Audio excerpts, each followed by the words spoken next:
What happens when people start reclaiming what is theirs?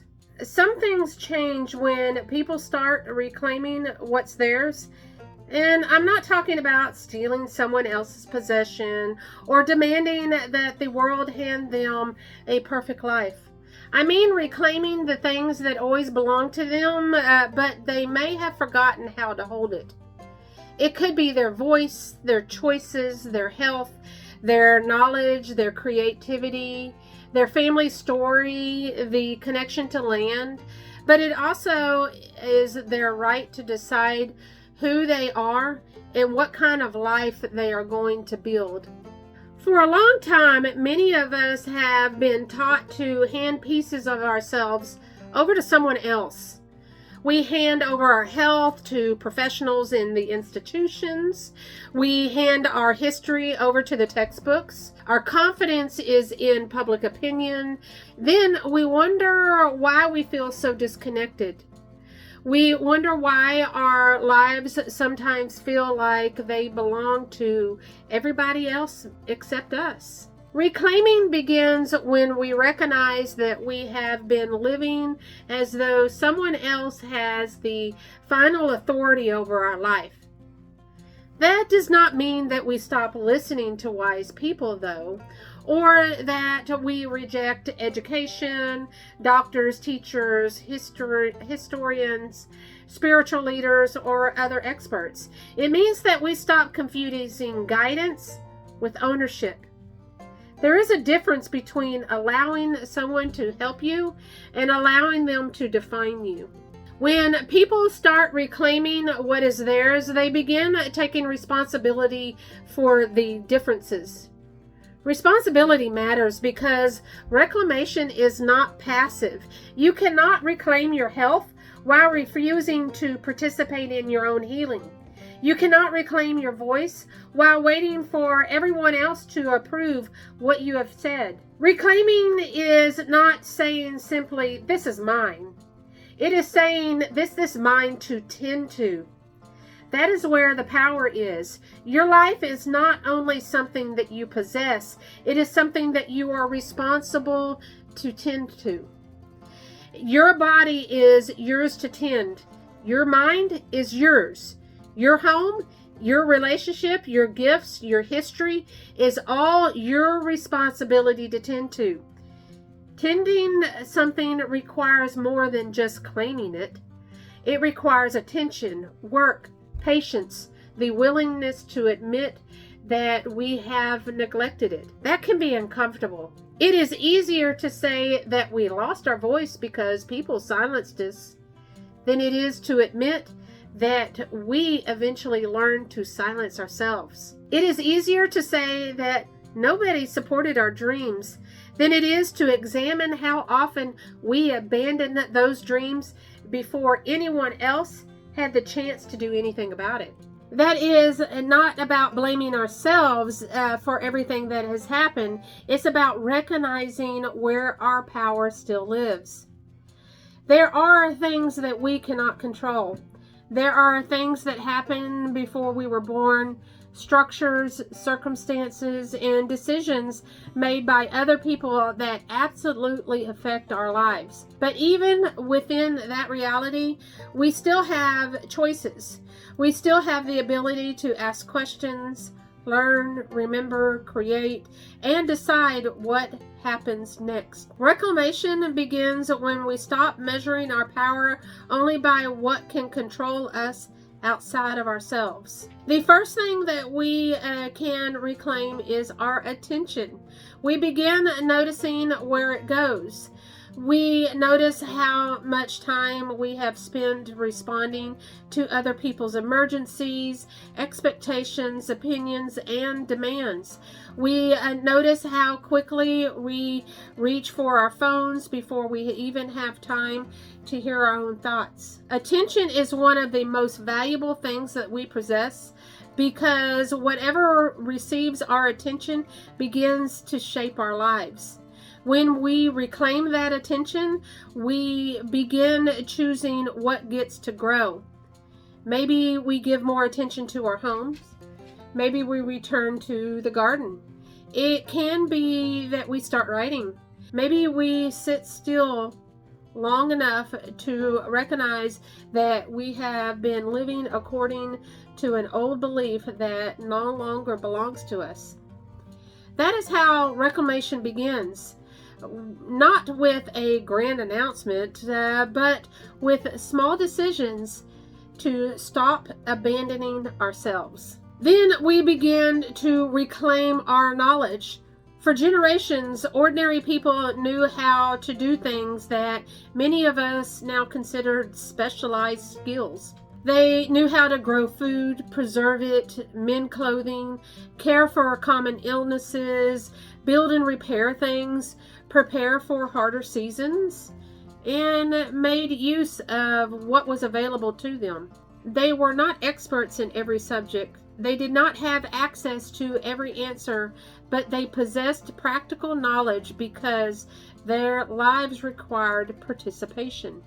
Modern lives have given us many wonderful conveniences, but convenience can quietly turn into dependence.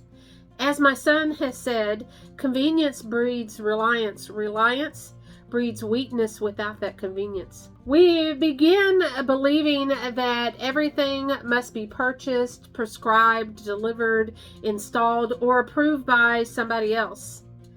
We forgot that we are capable of learning.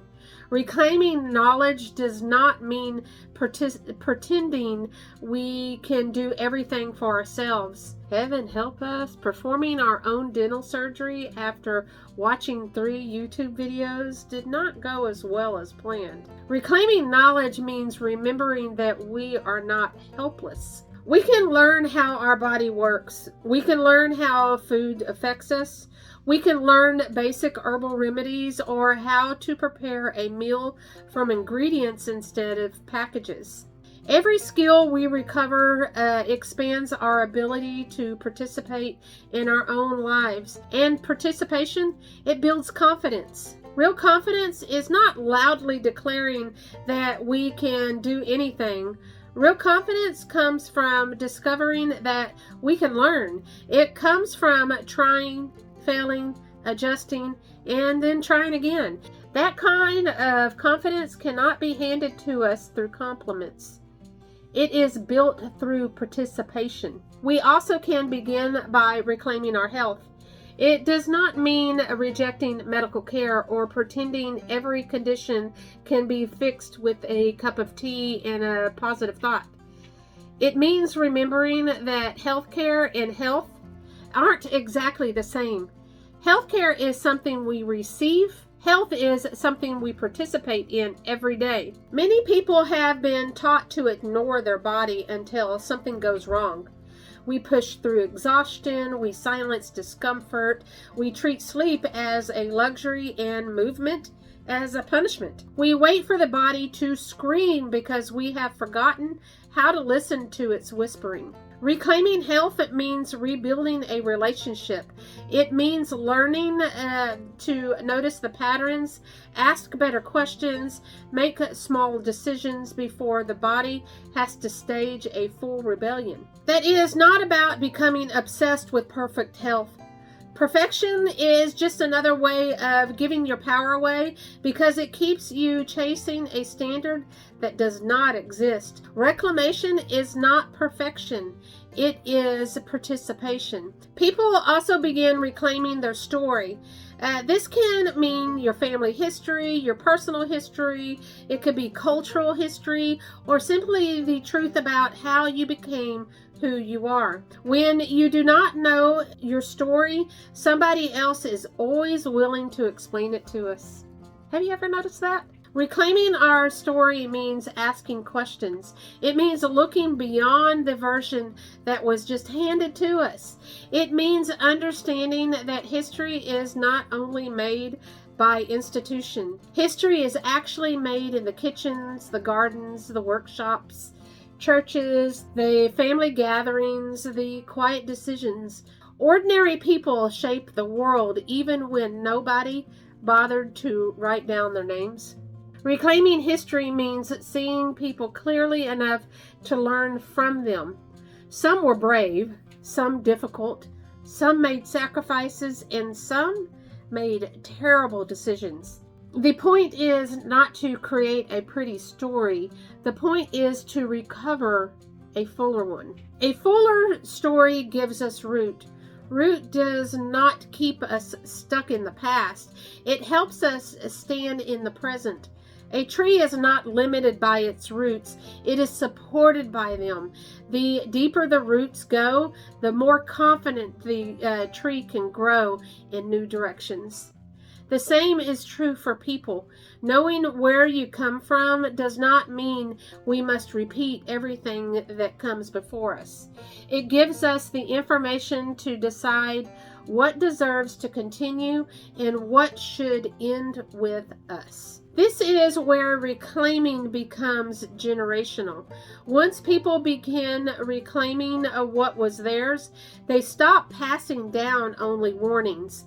They begin passing down the skills, the story, the language, the recipes, their values, a sense of belonging. They stop telling children only what to fear and begin teaching them what they are capable of.